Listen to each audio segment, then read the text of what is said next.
Hello and welcome everyone. Welcome to this session. And here's Ursula to be talking to us this morning. Helen, do you want to introduce Ursula? Yes, so Ursula Krystek-Walton is the head of early years at Thrive Childcare and Education. And she has a special heart for co-regulation and self-regulation. And that's why we wanted to talk to her today. We've got a sort of little question we'd like to ask you before, haven't we? Yes, we were just reading about some of the things that you've written, Ursula, and one of the things that we found fascinating, we were just talking about it, was that we shouldn't encourage or tell children, not encourage, we shouldn't tell children to say sorry.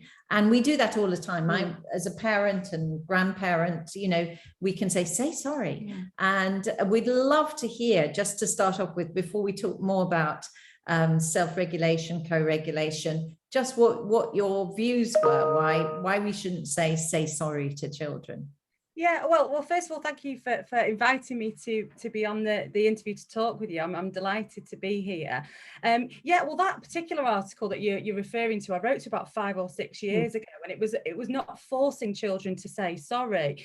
And the feeling around that was because quite often, I think with practitioners, with everything we'll talk about today with self-regulation, practitioners always want to do the right thing. But actually, I think when it comes to children having done something and the first thing is, right, well, go and say sorry, it kind of misses the point of understanding, first of all, why the behaviour has happened, whatever that has been, that is deemed needing an apology. Secondly, I think in the moment, if a child has done something that's upset or hurt another child, actually we want them to be sorry and feel sorry and understand it, but that's going to come a little bit later on. And I also think if you've just been bitten by a child who's overwhelmed and they're, presenting their feelings in a certain way, the last thing you're going to want is to be forced to have a hug off somebody that's just hurt you. Yes.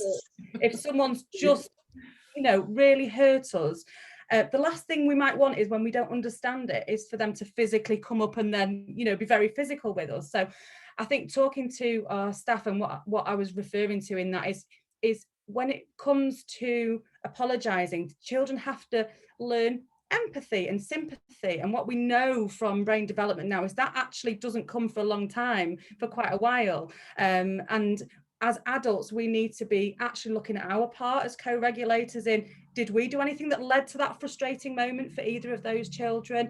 And I think the other thing that you do see so often in, your preschoolers or older children is the sorry word is the get out of jail free card. Yeah. It's okay, sorry. We got to the point sometimes where you saw children do things, whether it was, I don't know, damage something or hurt somebody else, suddenly sorry, and that's okay because I've said sorry now. And it's the same with saying thank you, forcing children. Everyone's had the meal, got the meal in front of them now, everyone say thank you. And actually, whilst there's nothing wrong with that, but actually, again, it's about teaching children about being thankful and grateful. Yes. So rather than just labeling something, same with counting, anything, children might be able to form the word, but actually with everything, it's that understanding and underpinning meaning behind it. So yeah, that's so good. And in the same way, we talk a lot about not teaching social behavior, but teach social understanding, because that is really, really important. And I love that. And we talk a lot about that in ARC, don't we? About, not saying to children, you must make eye contact or you must do, but actually teaching children, not just behavior, but actually why we do things. What's the response, and to understand. So social thinking rather than social behavior. So that's great. Love that. That's so good. It's that heart response, isn't it? Not just a social response that you've been taught. So that things are meaningful and children understand why. Yeah, that's so good. That's so lovely. So back to co-regulation, self-regulation. I was in a village hall the other day that had a preschool inside the village hall. I wasn't part of it, but I was picking up medication for my mother. And there was a child crying in the hall. And I was thinking, I wonder how they're going to cope with that, being really sort of optimistic about it. And the child went on crying. I thought, maybe they're on someone's lap. And then I heard one of the teachers saying, when are you going to stop? And I felt so sad. because there was a sort of missed opportunity there. And really the question is, can you tell us about emotional and cognitive regulation and what this looks like and why it's so important? Yeah, so you've already mentioned the term self-regulation. Obviously that's much more known now that it's in the EYFS and it's in various guidance, but actually self-regulation requires both emotional and cognitive regulation. Cognitive regulation really refers to those executive functions, so that thinking, that decision making, that being able to plan ahead, whereas emotional regulation refers to the ability to be aware of your emotions and have tools to manage them as well. But both of those things need to work together for self-regulation to take place. But importantly, both of those rely on different parts of the brain. So the emotional regulation that takes part in the limbic region takes part in the brain that develops first, much sooner than the cortical part of the brain, where all your sort of cognition takes place. Probably the best way to describe it is to demonstrate the hand model. Would that be okay? Yeah, please. I won't do it justice. I'm really sorry, Dan Seagal, but I'll try and make it simple for you. So what Professor Dan Seagal says is this is sort of a good example of a brain. So if you imagine this is your spinal cord, this part of your lower part of the brain, because there's an upstairs brain and downstairs brain. So this might be referred to as your reptilian brain. So that's the part that has all your bodily functions. That keeps your heart beating, your digestive system, your breathing, and all those things without you even noticing it's happening. And then still in that lower region is what we call the limbic region. And that has the hippocampus that deals with memory, and the amygdala, which is often referred to as your fight or flight button, your panic button. So that's the bit that if there's an emergency or you're in a stressful situation, your brain kind of decides whether you're going to fight, flight, or freeze, as we know now, is the other one. And then there's the cortical region, which kind of goes all the way over the top, and that's where all your sort of executive functionings take place. Importantly, the front part of this, the prefrontal cortex, doesn't fully develop until you're 25 or 26. So it's perfectly natural that children are functioning from this emotional brain mostly. And so the term flipping the lid comes from this as well. So if children are feeling stressed, it's very, very easy to flip that cortical brain and they are just completely kind of working from that emotional brain as well. So that's quite a nice way to show children, your preschool children, how their brain works, because I think that's really important as well.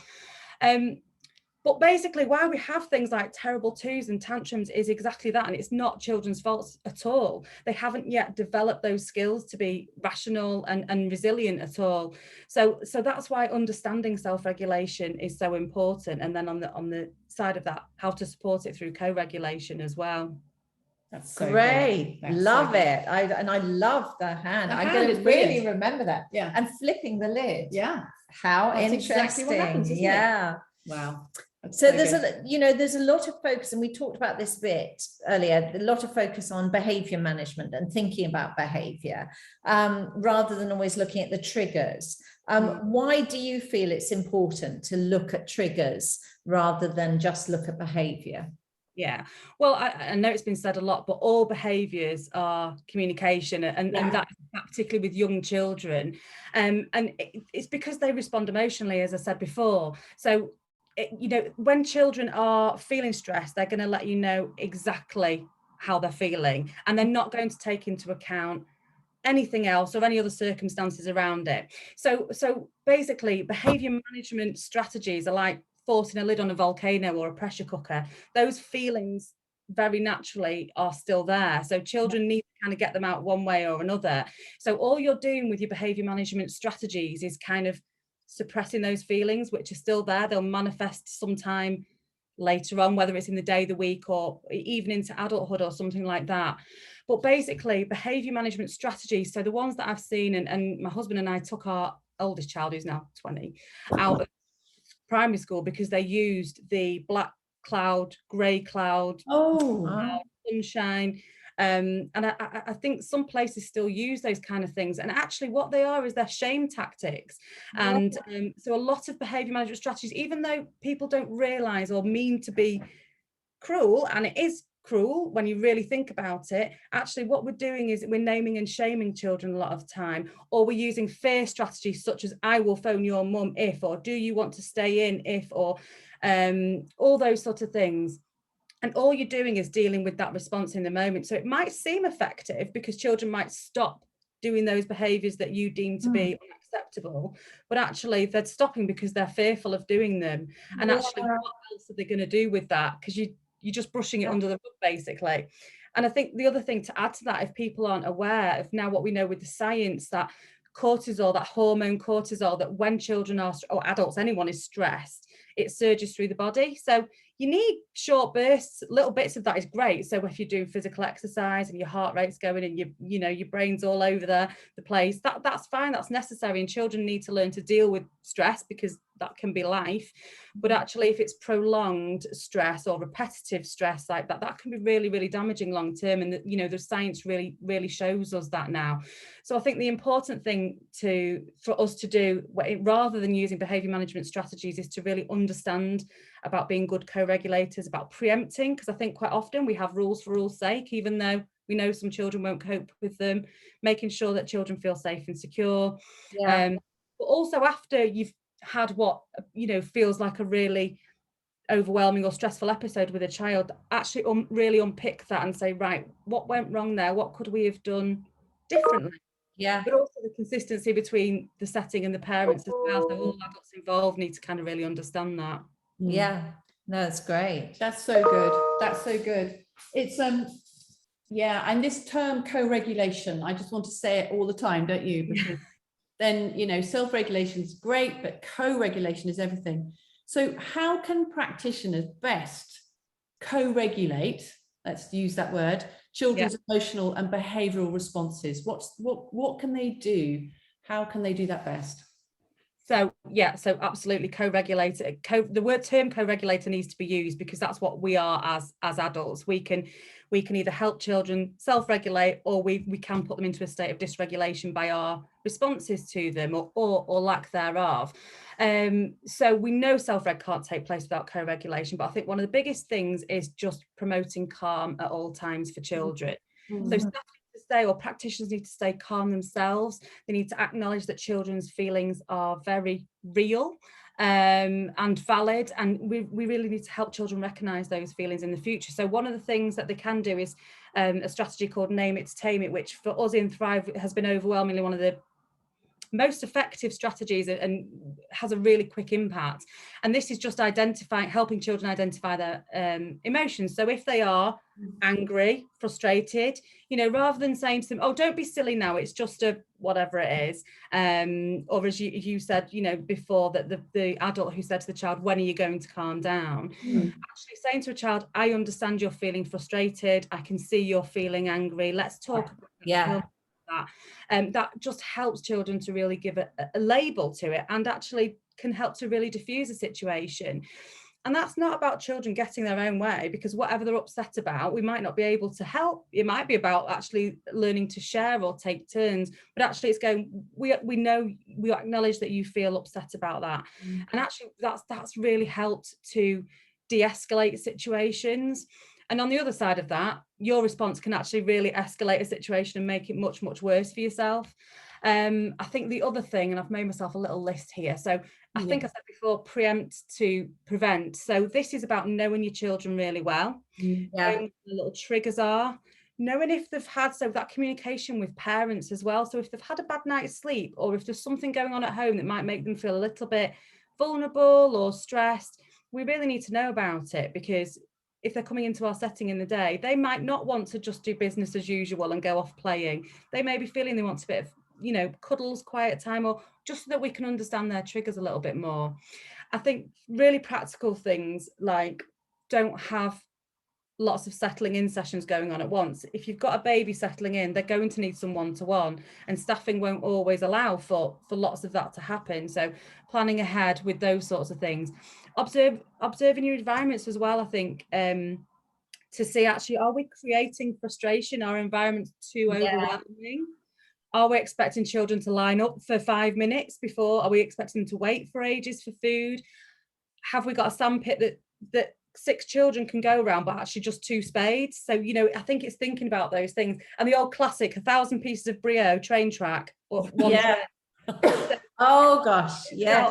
Things, isn't it, of going, actually, are we creating frustration, because let's be honest, in the natural world, you wouldn't necessarily have 32-year-olds in a room together. So actually we need to really think about what the experience these children are having and trying to promote that calm as much as possible. And the other things on my list are, you know, open-ended play. You know, everyone knows how good open-ended play is and how good it is for children, but the science now underpins for self-regulation, actually, because they can lead their own learning. It fully supports schema, characteristics of effective learning, and actually knowing, as Julie Fisher says, when to interact and when to intervene and all of those things. But you need to make sure you have the resources, the space, you know, that your environment's really set up to support that, and understanding the risk piece as well around it. We have what we call self-regulation spaces. So they're just kind of cozy zones. They might be den areas. And that is really, yeah, it's an acknowledgement of the busyness of the day. And for some children, again, spaces, even though you might try not to make them too overwhelming, it can be noisy, there can be lots of things going on. And what we reflected on was actually, if a child was having a bit of a moment and a bit of a meltdown, where can they go that actually they can, when they recognize that, they can take themselves to, without having to wait for us to maybe get some out or what have you. And this is separate from your story area or your den area. And in there you might have cushions, you might have blankets, they might just want to wrap themselves up, they might want to scream into a cushion or something like that. You might have sensory objects, stories about feelings, you might have some earmuffs or noise cancelling headphones, anything that a child might need, just to give them that bit of time when they start to recognize, I'm going. I think the other thing that adds to that is that's kind of the environmental access to outdoors. So whether you've got a free flow, not everyone does, but also staff sort of attitude to it. If a child needs to get out and make big, loud movements, that's going to really, really help them. And so actually staff kind of being aware of that and making sure children access outdoors as much as they can. Some of our settings that are embedding this really well, they do the Daily Mile at the start of the day. So they've really changed activities that may have been traditionally everyone sit around a table. They're now doing either on the floor, or they'll remove the chairs. If children want a chair, they can go and get one themselves. Can you make your story time a walking story or take it outside? You know, there's just lots of different things. And I think consistency of response and practice between co-regulators is really important as well, because it's no good one person being a fantastic co-regulator if somebody else in that room comes in and undoes all of that work, because that really confuses children and actually can leave them more vulnerable and confused than they were before. And working with parents. And I think the other thing that we have is early identification. So early intervention when actually children, it's clear that it's not just a momentary, you know, I'm not happy. Actually, some children who are really struggling to begin to regulate, and they're those things that to us feel like, well, that you know, that kind of reaction was way bigger than it needed to be. But actually understanding your ACEs and your trauma and children's backgrounds, and even what their birth was like, getting that sort of information, we've kind of reflected since actually that's hugely important if they were really sure, or if there was a separation at birth, or all of those things. So we have a self-regulation support form that we now use when we know that children are struggling, and that involves the parent, the key person, the manager. So we're all going, right, what are we going to do? So I think that's really important. And then there's all the other stuff about knowing your children's interests, you know, planning for your children, all of those things. So co-regulation really is about good practice. It is about good practice, but it's absolutely putting the children first. And I suppose as adults, us being aware of our own self-regulation skills and what our triggers are, and being able to be sometimes brave and saying to all the other staff, actually, I'm not coping today. I'm just letting you know, and you know, doing whatever it is that you need to do, so that we don't put children in that more vulnerable situation. I've probably said wait. No, that's so good. That's so good. I couldn't agree more with everything you said. And we talk often, don't we, about children having a place they can go to that they recognize as a place where they can actually go to, the TP, go to regulate themselves, because they've got to that point, that beautiful point where children can start to understand. Yeah. Isn't that incredible? If you've got that when you're like 3 or 4, How amazing. How amazing is that for life? Yeah. I think that's incredible. And I love what you said about really understanding the children, because that's what's so important, isn't it?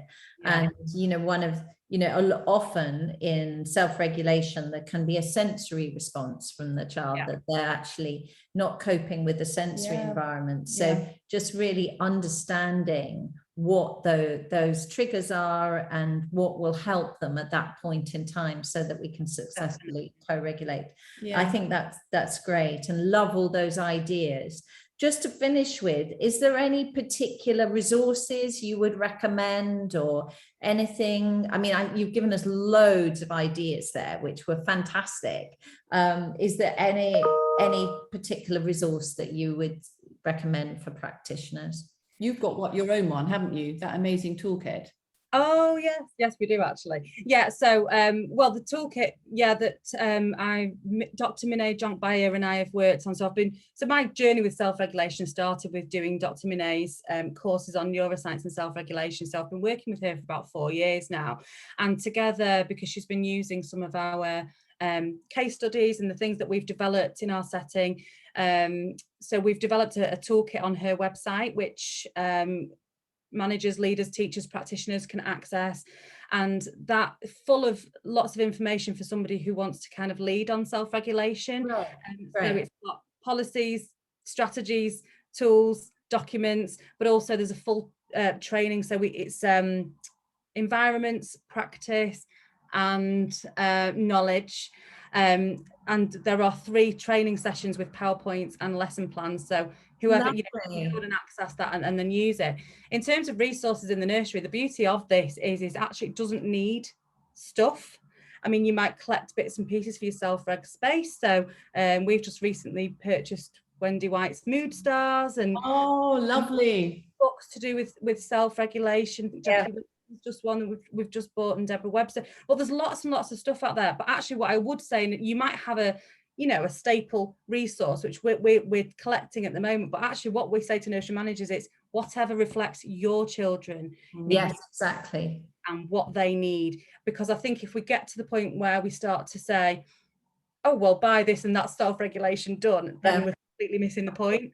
For me, it's the biggest onus is on staff knowledge, co-regulation strategies, and it needs to be in early years qualification. Absolutely, really does. It's so important. That's so true. And I did a little bit of research to see how much is taught on self-regulation, anything about that, well-being, and I couldn't find really very much at all. And there's lots and lots on other things, but there's not on that. So I heartily agree with you saying, your teachers need to know about, child development and ACEs and, all of that. It's certain trauma, and because children coming to our nurseries are troubled, aren't they? Yeah, and I think COVID has not helped with that. Of course it hasn't.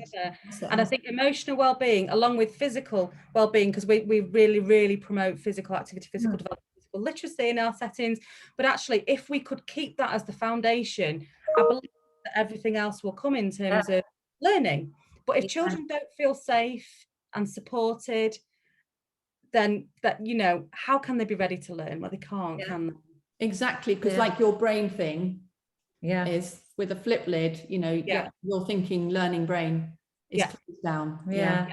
Oh goodness, thank you so much. That was so great, Ursula. We just so enjoyed talking to you, and we'll make sure we put on a link to the website, Buyer's website, and to all those things, and any other links that you'd like on there. But thank you for your time. Much. That was brilliant.